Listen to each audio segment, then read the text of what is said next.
आलू से हम हिंदुस्तानियों का रिश्ता इतना गहरा है कि मानो ये सब्जी नहीं हमारे घर का फैमिली मेंबर हो, जो हर सिचुएशन में हमारे साथ होता है। पूरी दुनिया में लगभग 4000 तरह के आलू पाए जाते हैं, जिसमें से कुछ ही आलू ऐसे होते हैं जिसका खाने के रूप में इस्तेमाल किया जाता है। क्या आपने कभी सोचा है कि इतने अलग अलग तरह के दिखने वाले आलू मार्केट में मिलते हैं, तो आखिर इसमें से बेहतर कौन सा है? आलू वजन बढ़ाता है या घटाता है? खासकर अगर आप आलू को चावल या रोटी के साथ खाते हैं तो इससे शरीर में होता क्या है? कहने को तो बहुत से लोग ये भी कहते हैं कि आलू दिल और दिमाग के लिए अच्छा होता है। कुछ लोगों का मानना है कि आलू वजन बढ़ाता है और कुछ लोग वजन घटाने के लिए आलू खाने की सलाह देते हैं। लेकिन आखिर इनमें से सच क्या है? यहाँ ये समझना जरूरी है कि कुछ पोषक तत्व जो हर आलू में मौजूद होता है, फिर आपने किस वैरायटी का आलू खरीदा है उस हिसाब से भी इसमें पोषक तत्वों की मात्रा घटती और बढ़ती है। फिर जब आप आलू को पकाते हैं तो इससे भी उसमें मौजूद पोषक तत्व में बदलाव आता है, और पकाने के बाद आप आलू को जिस तरह के खाने के साथ खाते हैं उसी हिसाब से इसका शरीर पर असर होता है। और सबसे हैरान कर देने वाली बात यह है कि आलू को गर्म खाने से उसका शरीर पर अलग तरह से असर होता है, और जब आप आलू को ठंडा करके खाते हैं तो वो शरीर में अलग तरह से रिएक्ट करता है। इसलिए आलू फायदा करता है या नुकसान समझने के लिए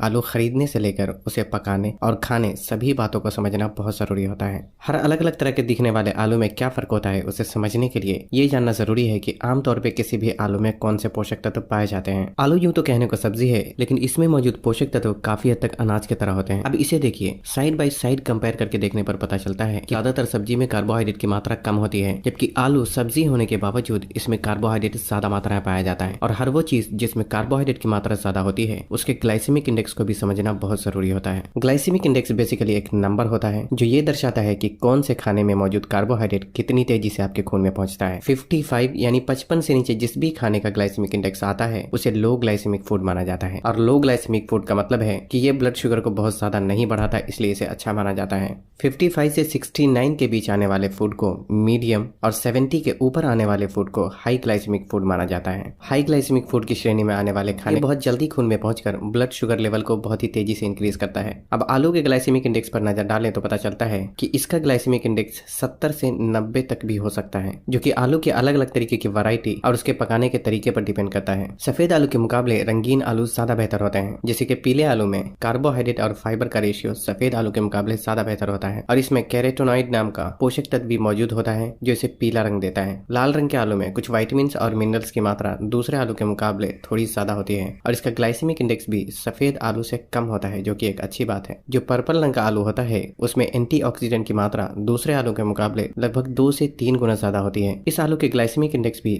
दूसरे आलू के मुकाबले कम होते हैं। इसमें एंथोसायानिन नाम का फाइटोन्यूट्रिएंट पाया जाता है जो कि इसे पर्पल रंग प्रदान करता है। इसके अलावा कुछ आलू ऐसा भी होता है जिसका कुछ हिस्सा हरे रंग का होता है, और ऐसा इसलिए क्योंकि कुछ सिचुएशन में आलू एक टॉक्सिक केमिकल प्रोड्यूस करता है जो कि शरीर में ज्यादा मात्रा में जाने से ये शरीर को नुकसान पहुंचा सकता है। इसलिए हरे रंग के धब्बे वाले आलू को कभी भी नहीं खरीदना चाहिए। और अगर आपके घर में पहले से इस तरीके के आलू मौजूद हैं तो उसका हरा रंग वाला हिस्सा को काट कर निकाल दें, और फिर आपको बाकी के हिस्से को पकाने में इस्तेमाल करना चाहिए। कुछ अंकुरित आलू भी मार्केट में देखने को मिलते हैं, और कभी कभी घर में रखा आलू भी नमी के संपर्क में आकर अंकुरित होने लगता है। अंकुरित होने का मतलब यह है कि आलू में से धीरे धीरे पौधा निकलने लगता है। अगर आलू के अंदर से निकला हुआ अंकुरन बहुत ही छोटा हो तो उस हिस्से को काट कर निकाल दें और बाकी के हिस्से को पकाकर इस्तेमाल किया जा सकता है। लेकिन अगर आलू में निकले हुए अंकुरन साइज में बहुत बड़े हो तो ऐसे आलू का आपको इस्तेमाल नहीं करना चाहिए, क्योंकि जैसे जैसे आलू के अंदर से निकलने वाला अंकुरन बड़ा होता है वैसे वैसे आलू खुद अंदर से सड़ने लगता है और उसमें बैक्टीरिया जन्म लेने लगते हैं, जो कि शरीर में जाकर आपको नुकसान पहुंचा सकता है।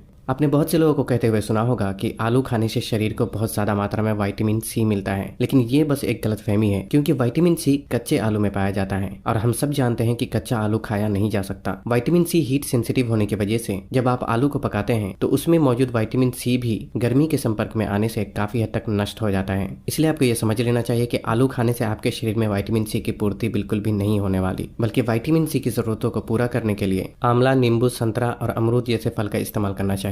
आलू में पोटेशियम, फाइबर और विटामिन B6 भी ठीक ठाक मात्रा में पाया जाता है, और अगर आलू का छिलका निकाल देते हैं तो पोटेशियम और फाइबर भी काफी मात्रा में बाहर निकल जाता है। इस बात से ये समझ में आता है कि आलू में वैसे तो पोषक तत्वों की मात्रा होती है, लेकिन जिस तरह हम उसे खाते हैं उसमें पोषक तत्वों की मात्रा बहुत ज्यादा नहीं होती। इसके अलावा आलू को गर्म खाते हैं या ठंडा, इस बात से भी बहुत ज्यादा फर्क पड़ता है। दरअसल आलू में जो कार्बोहाइड्रेट होता है वो रेजिस्टेंस स्टार्च के रूप में मौजूद होता है, जो कि नॉर्मल कार्बोहाइड्रेट के मुकाबले ज्यादा बेहतर होता है, क्योंकि ये बड़ी आंत में जाकर ब्रेक डाउन होता है और फिर खून में पहुंचता है। लेकिन जब आलू गर्म होता है तो उसमें मौजूद रेजिस्टेंस स्टार्च नॉर्मल कार्ब में बदल जाता है, और जब आलू फिर से ठंडा होता है तो नॉर्मल कार्बोहाइड्रेट फिर से रेजिस्टेंस स्टार्च में बदल जाता है। इसलिए आलू को ठंडा करके खाना ज्यादा बेहतर होता है। आलू को अलग अलग तरह से पकाने से उसका शरीर पे असर भी अलग अलग तरह से होता है। आलू को फ्राई करके खाना सबसे गलत तरीका माना जाता है, जैसे कि पोटैटो चिप्स और फ्रेंच फ्राइज वगैरह। वहीं आलू को हाई फाइबर और हाई प्रोटीन फूड के साथ खाना सबसे सही तरीका होता है, जैसे कि आलू को किसी सब्जी के साथ पकाकर खा सकते हैं, जहां आलू कम और सब्जी की मात्रा आपको ज्यादा रखनी चाहिए, या नहीं तो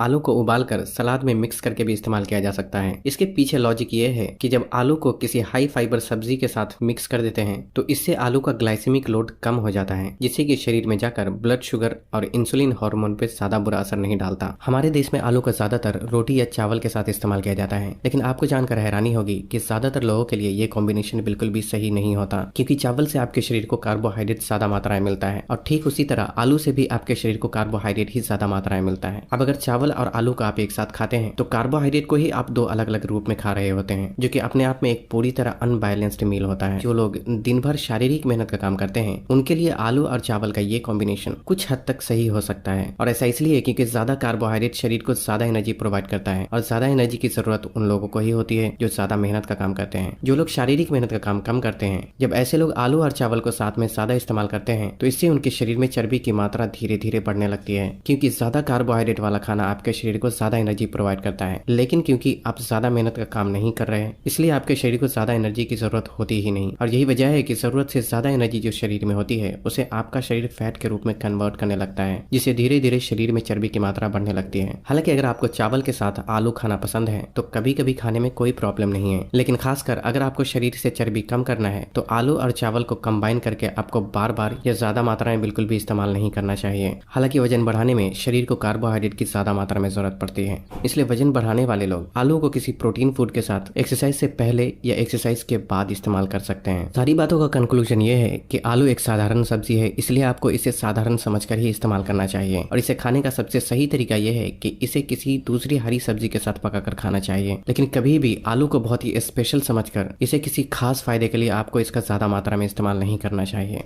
तो बस आज के लिए इतना ही। वीडियो को उन लोगों से शेयर जरूर करें जो इस बारे में नहीं जानते हैं, और तब तक के लिए अपना ख्याल रखें। अल्लाह हाफ़िज़।